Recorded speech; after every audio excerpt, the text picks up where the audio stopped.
சிறகுகள் புத்தம் புதிய மெகா தொடர்.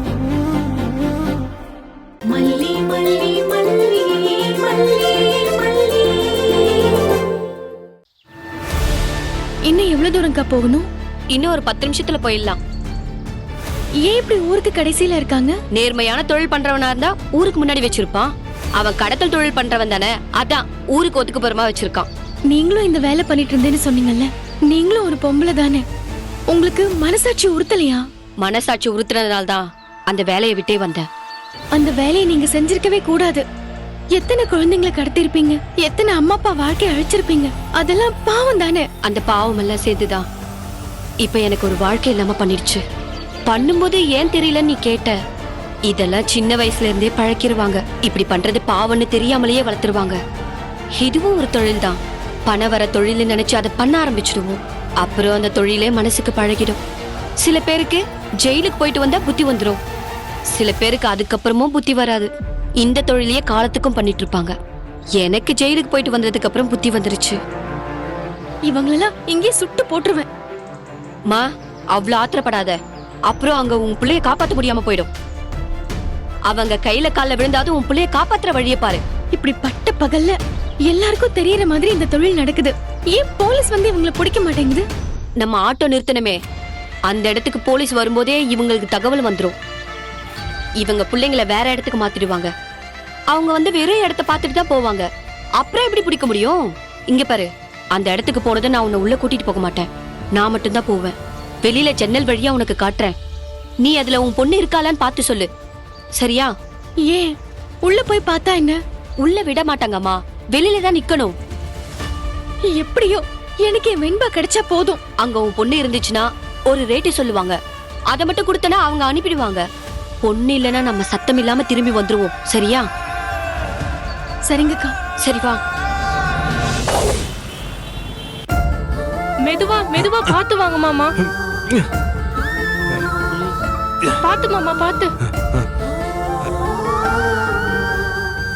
ஐயோ விஜய், மாப்ள என்ன தனியா வரீங்க?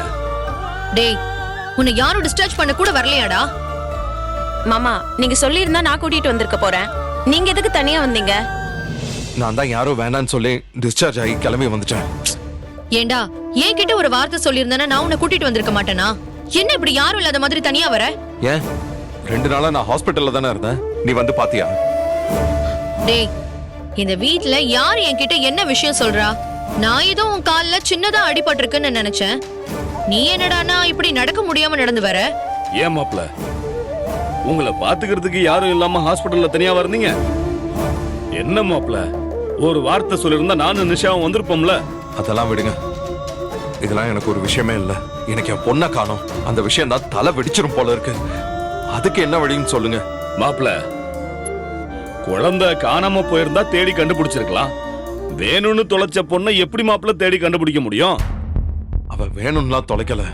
வெண்பாவை யாரோ கடத்திட்டு போயிருக்காங்க. மாப்ள, கடத்திட்டு போயிருந்தா கடத்துறவன் இந்நேரம் போன் பண்ணி பேசியிருப்பான் மாப்ள. அத்தனை பேருக்கு மத்தியில கடத்திட்டு போனவன் இந்நேரம் வரைக்கும் பேசாம இருப்பானா? அப்படி பேசாம இருக்கான்னா அதுக்கு பின்னாடி வேற யாரோ இருக்காங்கன்னு தானே அர்த்தம். யாரோ இருக்காங்கன்னு சொல்றீங்கல்ல, அந்த யாரோ ஒருத்தர் யாரு? நல்லா தெளிவா சொல்லுங்க. மல்லி உண்டா இருக்கா, அதனால இந்த நேரத்துல இன்னொரு குழந்தை இருக்க வேண்டாம்னு முடிவு பண்ணி வெண்பாவை கடத்திட்டு போக விட்டுட்டான்னு சொல்லுவோமா? அந்த விஷயத்தை இப்ப கொண்டு வர வேண்டாம். அவர் உண்மையிலேயே மனசுல என்ன நினைக்கிறாருன்னு தெரிஞ்சுக்கிட்டு அப்புறம் சொல்லுவோம். என்ன நீங்களா தனியா பேசிக்கிறீங்க? போலீஸ் ஒரு பக்கம் தேடிட்டு இருக்கிறப்ப நாம எப்படி தனியா தேட முடியும்னு சொல்றா. அதெல்லாம் தேடலாம், ஆனா குற்றவாளிய வீட்டுல வச்சுக்கிட்டு வேற எங்க போய் தேடுறதுன்னு நான் சொல்லிட்டு இருக்கேன் மாப்ள. டேய், அவங்க சொல்றது உனக்கு புரியலையா? மல்லி தான் குழந்தைய எங்கேயோ மறைச்சு வச்சிருக்கான்னு அவங்க சொல்றாங்க. ஏய் ராஜி, எரியிற நெருப்புல எண்ணெய ஊத்தி நீ ஒரு பக்கம் உன் வேலையை காமிச்சுக்கிட்டு இருக்காத. வெண்பா காணாம போன விஷயத்துல எனக்கு மல்லி மேல வருத்தம் இருக்கு. ஆனா நீங்க நினைக்கிற மாதிரிலாம் அது இல்ல. மல்லி வேணுனே கடத்தி கொண்டு போயிட்டாங்கிற மாதிரி கேவலமான விஷயம் எல்லாம் கிடையாது. நான் சொன்னதையும் மீறி அவ அன்னைக்கு குழந்தைய கூட்டிட்டு போயிட்டா. எனக்கு அந்த ஒரு வருத்தம் தானே தவிர வேற எந்த வருத்தமும் கிடையாது. இப்படி கண்மூடித்தனமா அவன் மேல நம்பிக்கை வச்சிருந்தா நாங்க வேற என்னதான் மாப்பிள்ள செய்யறது? இங்க நடக்கிற எல்லா பிரச்சனைக்கும் அவ தான் காரணமா இருக்கா. அப்புறம் நீங்க அவளை தலையிலையும் தூக்கி வச்சுக்கிட்டு இருக்கீங்க. ஆமா மாமா, நீங்க எப்பவுமே அவளை தூக்கி வச்சு உச்சாணி கொம்புல வச்சிருக்கீங்க. அப்புறம் அது தப்பாயிடுச்சு இது தப்பாயிடுச்சுன்னு ஒரு பக்கம் உட்கார்ந்து வருத்தப்படுறீங்க.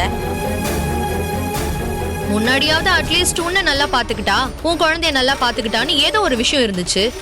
இப்போ உன் குழந்தையையும் தொலைச்சிட்டா, உன்னையும் ஹாஸ்பிட்டல்ல அனாதையா விட்டுட்டு போயிட்டா.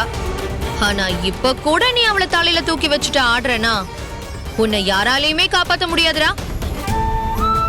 மாமாவுக்கு கால்ல அடிபட்டுச்சுன்னு தெரிஞ்ச உடனே என் அக்கா ஹாஸ்பிட்டலுக்கு போனாங்க. கூட தான் இருந்தாங்க. மாமா தான் வேணான்னு சொல்லி திரும்ப அனுப்பிட்டாங்க. அக்கா அழுதுகிட்டே திரும்ப வீட்டுக்கு வந்துட்டாங்க. இந்த பாருமா மயிலு, நாங்க எல்லாரும் குழந்தைய இழந்துட்டு உட்கார்ந்துருக்கோம். வருத்தத்துல 4 விஷயம் பேசத்தான் செய்வோம். அதுக்கெல்லாம் உணர்ச்சி வசப்பட்டு பதில் சொல்லக்கூடாது. வெண்பா உங்களுக்கு மட்டும் இல்லப்பா, எங்க அக்காக்கும் வெண்பானா உயிர் தான். நீங்க எல்லாரும் என் அக்கா தான் வேணும்னே தொலைச்ச மாதிரி பேசிட்டு இருக்கீங்க. ஏய், நீ கொஞ்சம் அமைதியா இருக்கியா? பெரியவங்க நாங்க தான் பேசிட்டு இருக்கோம்ல, நீ தேவையில்லாம இங்க நின்னு பதில் பேசக்கூடாது. மயிலே, மல்லி எங்க? நாகவும் காணும். ஆ, அக்காவும் அண்ணியும் வெண்பாவை பத்தி விசாரிக்க தான் போயிருக்காங்க மாமா. எங்கேயோ ஒரு இடத்துல இது மாதிரி குழந்தைங்களை கடத்துறவங்க இருக்காங்களா மாமா. அதான் அக்காக்கு தகவல் கிடைச்சிச்சு. அதனால 2 பேரும் கிளம்பி போயிருக்காங்க. இவ எதுக்கு இதெல்லாம் பண்ணிக்கிட்டு இருக்கா? தகவல் கிடைச்சிச்சுன்னா போலீஸ் கிட்ட சொல்லிட்டு பேசாம இருக்க வேண்டியதானே? ஒவ்வொரு விஷயத்திலும் முந்திரி கொட்ட மாதிரி முன்னாடி போய் நிக்கிறது. இப்ப என் கால் இருக்கிற நிலைமைக்கு இவளுக்கு ஒரு ஆபத்துனா நான் எப்படி தேடி போக முடியும்? அவளுக்கே எதுவும் ஆக போகுது. அவ மேல யாருக்கும் சந்தேகம் வரக்கூடாதுன்னு தான் இப்படி பண்றா. இங்க பாருடா, அவ மேல யாருக்கும் சந்தேகம் வந்துடக்கூடாதுன்றதுக்காக தான் அவ இப்படி எங்கேயாவது தேடுற மாதிரி சுத்தி திரிஞ்சு நடிச்சுக்கிட்டு இருக்கா. அதெல்லாம் ஒண்ணும் அவ ஆபத்தான இடத்துக்குலாம் போக மாட்டா. என் அக்காக்கு அப்படி ஒன்னும் நடிக்கணும்னு அவசியம் இல்ல ராஜி அக்கா. என் அக்காவை பத்தி அப்படிலாம் இத பேசாதீங்க. பாரு, உன்னதான் பதில் பேசக்கூடாதுன்னு சொல்லிருக்கேன்ல, அமைதியா இரு. ஆமாமா, இது எங்க பொண்ணு விவகாரம். இத நாங்க பேசிக்கிறோம். நீ குறுக்க பேசிக்கிட்டு இருக்காத. உன் மாமா ஏதாவது கேட்டா மட்டும் நீ அதுக்கு பதில் சொல்லு. சார், நீங்க இருங்க. உனக்கு என்ன இங்க வேலை? நீ போ உள்ள. மயிலே, நீ உன் அக்காவும் நாகவும் எங்க இருக்காங்கன்னு போன் பண்ணி கேளு. எங்க இருந்தாலும் உடனே இங்க கிளம்பி வர சொல்லு. போ, இங்க நிக்காத போ. சரி மாமா. மாமா, எனக்கு ஒரு விஷயம் தோணுது. மல்லி தான் வெண்பாவோட கடத்தல் பிளான் பண்ணியிருக்கா. ஆனா ஒரு கட்டத்துக்கு மேல அவ கையை மீறி போயிடுச்சுன்னு நினைக்கிறேன். அதான் திருடனுக்கு தேல் கொட்டின மாதிரி அலைஞ்சிட்டு இருக்கா. மாமா, அக்கா போனு கிடைக்க மாட்டேங்குது, அண்ணி போனு கிடைக்க மாட்டேங்குது. ஏதோ சிக்னல் இல்லாத பக்கமா இருக்காங்க போல. மயிலே, அவங்களுக்கு ஒரு வாய்ஸ் மெசேஜ் போட்டு உடனே வர சொல்லு. வெண்பாவை நான் தேடிக்கிறேன். அம்மா, என் லேப்டாப் எங்க? மாமா மாமா, நான் எடுத்துட்டு வரேன். இல்ல வேண்டாம், நானே போய்க்கிறேன். ஐயோ, மாப்ள பாத்து. ஓகே மாமா, நீங்க எதுக்கு இங்க இருந்து சிரமப்படுறீங்க? நீங்க எங்க வீட்டுக்கு வாங்க, நாங்க உங்களை நல்லா பாத்துக்கிறோம். பரவாயில்ல, எனக்கு ஒண்ணும் இல்ல, நான் மேனேஜ் பண்ணிக்கிறேன். மாப்ள கொஞ்ச நேரம் உட்காருங்க. மாப்ள உட்காருங்க. உட்காருங்க மாமா. இருடா, நான் உனக்கு ஜூஸ் போட்டு கொண்டு வரேன், பாத்துக்கோ. மாமா, நான் உள்ள போய் லேப்டாப் எடுத்துட்டு வரேன்.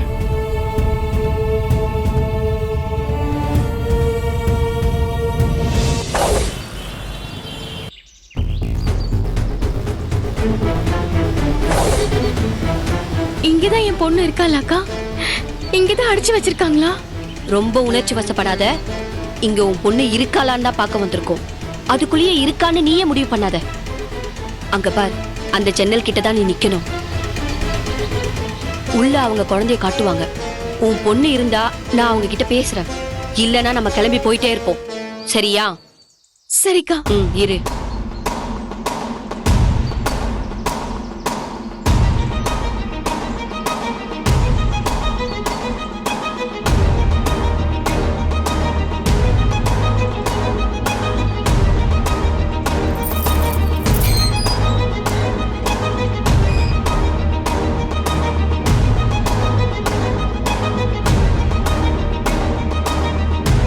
அண்ணே, நான் காஞ்சனா வந்திருக்கேன். வா வா வா. ஏய் காஞ்சனா, எப்படி இருக்க? டேய், ஆட்டத்தை தொழில் எல்லாம் விட்டுட்டு போயிட்டேன்னு சொன்னாங்க. மறுபடியும் வந்திருக்கா? பொண்ணு எதுவும் சிக்கியிருக்கா? 4 காசு பார்த்து பழகிட்டல, அதான் விட்டு போக முடியல. சரி, பொண்ணுங்க கொண்டு வந்திருக்கியா இல்ல போய் தான் தூக்கணுமா? அண்ணே, இப்ப நான் பொண்ணெல்லாம் கொண்டு வர்றதில்ல. இப்ப இந்த வேலையெல்லாம் பண்றது இல்லண்ணே. அப்புறம் எதுக்கு வந்த? பணம் ஏதாவது வாங்கிட்டு போலான்னு வந்தியா? இல்லண்ணே, நமக்கு தெரிஞ்ச குடும்பம், அவங்க பொண்ணை காணோம்.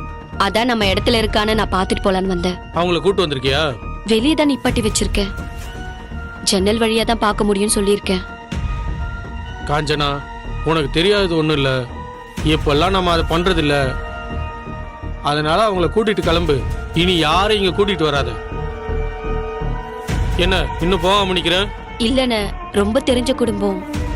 அவங்க குழந்தை இருந்தா நீங்க கேக்குற அமௌண்ட்டை கொடுத்துட்டு அவங்க குழந்தைய கூட்டிட்டு போயிடுறேன்னு சொல்றாங்க. 10 லட்சம் ரூபா தருவாங்களா? தருவாங்கண்ணே. டேய் முனிசே, போய் அந்த குழந்தைகளை கூட்டு வாடா. கூட்டு வாடா. சீக்கிரம்டா. ஏய் எழுந்துரு எழுந்துரு, வா எழுந்துரு. எல்லா வருஷம் நில்லு நில்லு, வாங்க.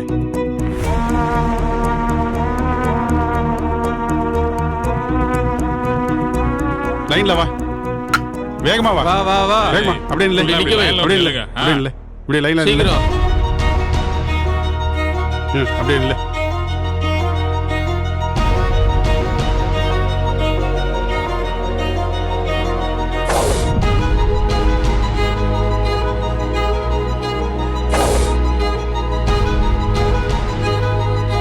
இதுக்கு தான் நம்ம கிட்ட இருக்கு. இதுல அவங்க குழந்தை எதுன்னு பார்த்துட்டு கூட்டு போக சொல்லு. 10 லட்சம் ரூபா ரேட்டுன்னு சொல்லு. 1 ரூபா கூட குறைக்க மாட்டேன். சரிண்ணே சரிண்ணே. டேய் முனிசு, அண்ணே. காஞ்சனாவை கூட்டு போடா. சரிண்ணே, வாக்கா.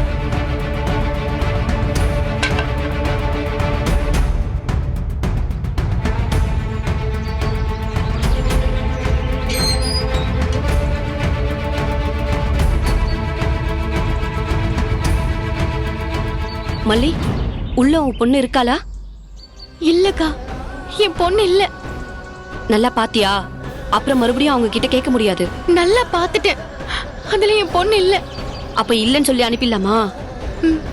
அனுப்பிடலாம்க்கா. முனிஷு, இங்க அவங்க குழந்தை இல்லையா? நீ போய் அண்ணன் கிட்ட சொல்லிடு. நாங்க கிளம்புறோம். ஏதாவது பொண்ணு இருந்தாதான் இங்க வரணும். சும்மா சும்மா இங்க வரக்கூடாது, சரியா? ஏய், நான் பாத்துக்கிறேன், நீ போடா. மல்லி, வா போலாம்.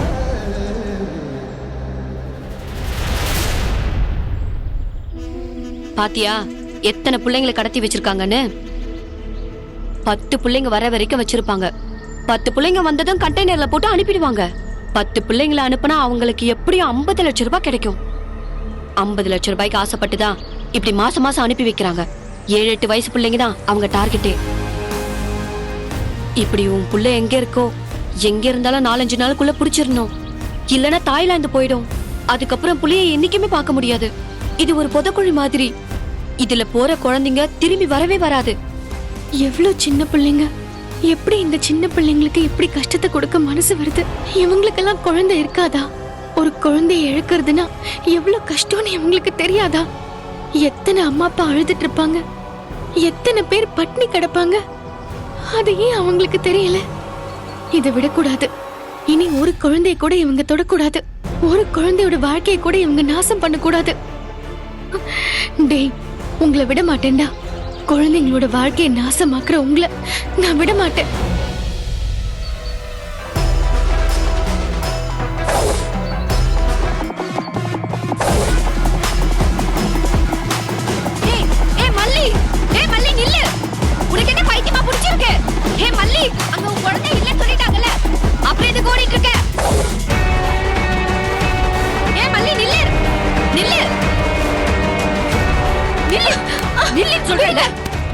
சொன்னா கேளுங்க.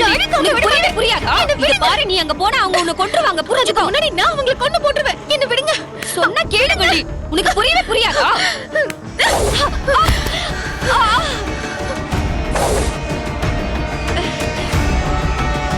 ஏய் மல்லி, சொன்னா கேளு. ஏய், கதவை திறங்கடா. டேய், வெளியில வாங்கடா. டேய் கிச்சா, வெளியே என்னடா சத்தம்? தெரியல என்ன. இன்னியோட உங்க கதை முடிஞ்சிருச்சு. டேய், வெளியே என்னன்னு போய் பாருங்கடா. சரிண்ணே. டேய் வாடா வாடா போலாம்.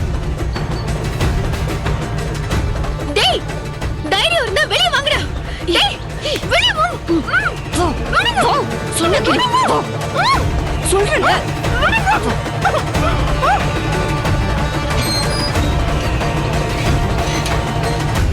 டேய் வாடா வா.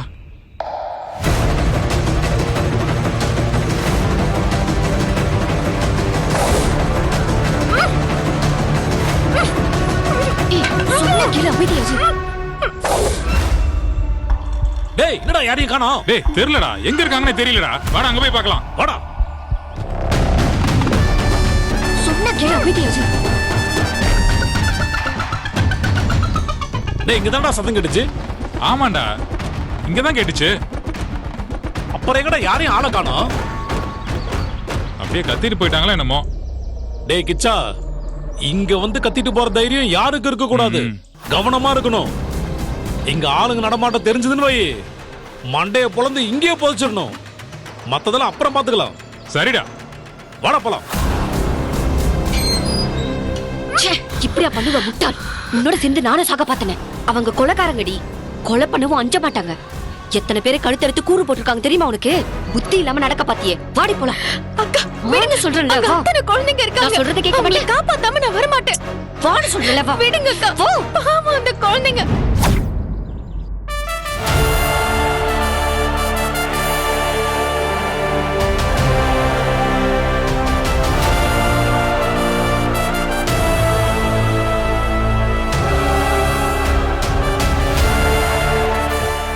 ஹலோ சார், நான் விஜய் பேசுறேன். அம்பத்தூர்ல ஒரு 8 வயசு குழந்தை கோயில்ல அழுதுகிட்டு இருக்குன்னு மெசேஜ் போட்டிருந்தீங்கல்ல, அந்த குழந்தையை நீங்க பாத்தீங்களா சார்? ஆமா சார், நான் பார்த்தேன். ஆனா நேத்து தானே உங்களுக்கு மெசேஜ் பண்ணியிருந்தேன். சார், நேத்து எனக்கு ஒரு சின்ன ஆக்சிடென்ட். அதுல என் போனும் உடைஞ்சிருச்சு. இப்பதான் உங்க மெசேஜை பார்த்தேன். அந்த குழந்தையோட போட்டோஸ் ஏதாவது உங்ககிட்ட இருக்கா சார்?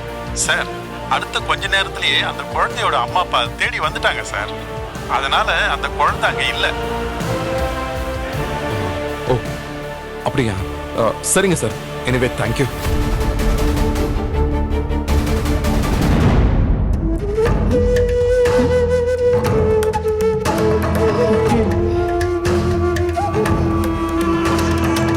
விஜய், இந்தா ஸ்வீட் எடுத்துக்கோ. ஸ்வீட்டா? எதுக்கு? என்ன அர்த்தம் இல்லாம இருக்கு? எந்த நேரத்துல ஸ்வீட் வந்து கொடுத்துட்டு இருக்கீங்க? டேய், உன் மாமனார் தாண்டா வாங்கிட்டு வந்து கொடுத்தாரு. யார் வேணாலும் வாங்கிட்டு வரட்டும். வீட்ல என்ன நடந்துகிட்டு இருக்கு? எல்லாரும் என்ன மனநிலையில இருக்கோம்? அர்த்தம் இல்லாம ஸ்வீட்லாம் கொடுத்துட்டு இருக்கீங்க. என்ன கிண்டல் பண்றீங்களா? எல்லா காரியமா தான் வாங்கிட்டு வந்திருக்கோம் மாமா. ஸ்வீட் எடுத்துக்கோங்க. விஷயத்தை கேள்விப்பட்டா நீங்களே சந்தோஷப்படுவீங்க. ஒருவேளை என் வெண்பா வந்துட்டாளா? நீங்க மறைச்சு வச்சு விளையாட்டு காட்டுறீங்களா? எங்க இருக்கா வெண்பா? என்ன வெண்பாலாம் இன்னும் வரல மாமா. வேற ஒரு சந்தோஷமான விஷயம், ஸ்வீட் எடுத்து கொண்டாட வேண்டிய விஷயம். ஸ்வீட் எடுங்க சொல்றேன். வெண்பா கிடைக்கலன்னா வேற என்ன சந்தோஷமான விஷயம் இருக்க போகுது? எல்லாரும் சேர்ந்து என்ன விளையாடுறீங்களா? என்ன நடக்குது இந்த வீட்ல?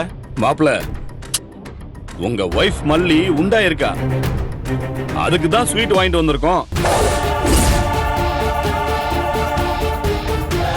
மல்லி உண்டாயிருக்கலாம்? என்ன வளர்றீங்க? என்ன மாப்ள தெரியாத மாதிரி கேக்குறீங்க? இதெல்லாம் உங்களுக்கு தெரியாம நடக்குமா? நான்சென்ஸ். அப்படி ஒரு விஷயம் இந்த வீட்ல கிடையவே கிடையாது. இப்படிலாம் என்கிட்ட பேசுற வேலை வச்சுக்காதீங்க. ஏமா ராஜி, இந்த வீட்ல விசேஷம்னு நீ தானே சொன்ன, மாப்பிள்ள இல்லங்கிறாரு. ஏ ராஜி, இதெல்லாம் உன் வேலையா? நினைச்சேன் இந்த மாதிரி நான்சென்ஸ் வேலையெல்லாம் நீ தான் இழுத்து விடுவ. ஏன் இப்படி தேவையில்லாத வேலை எல்லாம் பண்ணிட்டு இருக்க? டேய், நான் என்னடா தேவையில்லாத வேலை எல்லாம் பண்ணிட்டு இருக்கேன்? உன் பொண்டாட்டி நாகு கிட்ட சொல்லிட்டு இருந்தா, அது என் காதுல எதிர்ச்சியா விழுந்துச்சு. தற்செயலா அது உன் மாமனார் கிட்ட சொன்ன. அவர் என்னடான்னா ஸ்வீட்டோட வந்து நிக்கிறாரு. எனக்கு என்ன தெரியும்?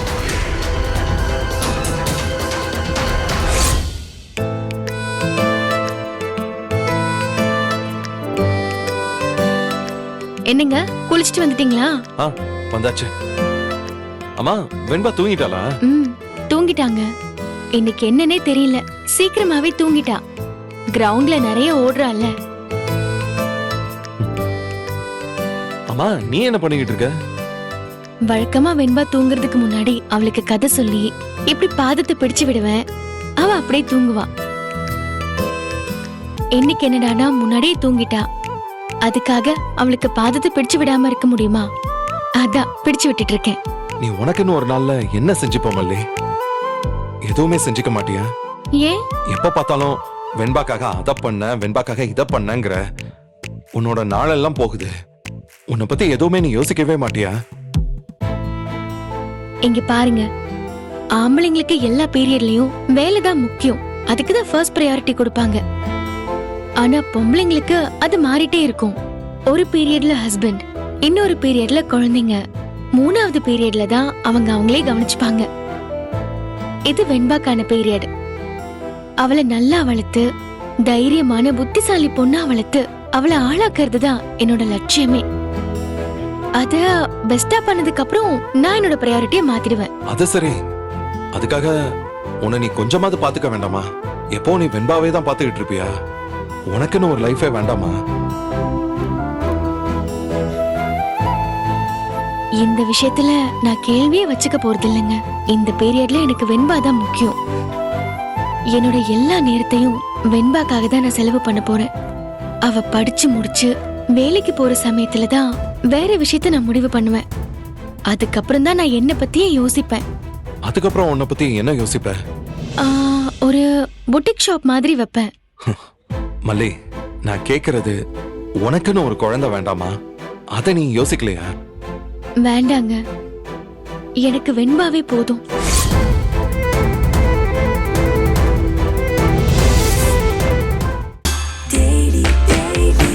Taste Daily. Taste the Daily. Taste Daily. Taste the Daily. இந்த வீடியோ உங்களுக்கு பிடிச்சிருந்தா லைக் பண்ணுங்க, ஷேர் பண்ணுங்க, காமெண்ட் பண்ணுங்க. மறக்காம சரிகமா டிவி ஷோஸ் தமிழுக்கு சப்ஸ்கிரைப் பண்ணுங்க.